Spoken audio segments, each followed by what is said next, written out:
Salut tout le monde, c'est moi Martin Faneuf. Vous le savez, je suis un super fan, un fan carabiné de rock'n'roll des années 50, 60. Je suis auteur-compositeur dans ce style-là. Et moi, c'est pas compliqué. Mes artistes préférés, c'est Elvis, Chuck Berry, Buddy Holly, donc le rock'n'roll américain années 50.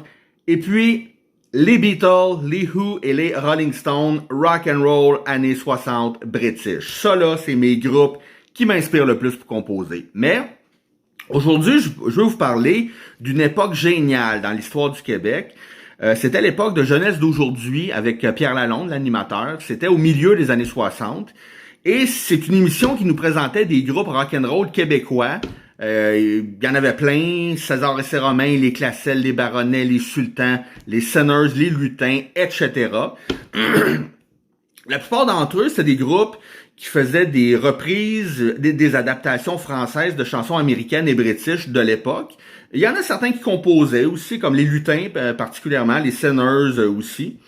Bon, c'est ça. Aujourd'hui, des fois, il y en a qui regardent ces groupes-là avec un petit air un peu moqueur. Ah, regarde la gang de Kétan des années 60. Regardez, tu sais.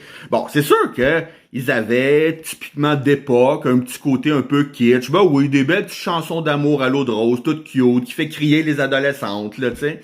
Mais, croyez-moi, ces groupes-là, ils ont été super importants dans la culture musicale du Québec.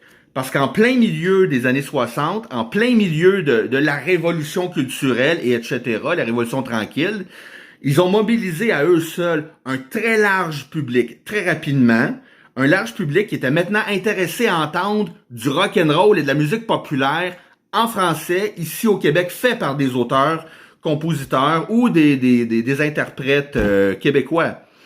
Ça a ouvert la voie à tous les grands noms qu'on a connus dans les années 70, c'est-à-dire Charlebois, Offenbach, Beau Dommage, Harmonium, etc.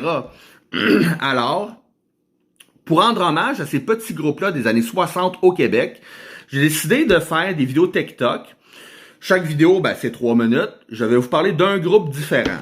Alors, première vidéo que je vais vous pitcher, que je vais bientôt taper, ça va être sur les Classels.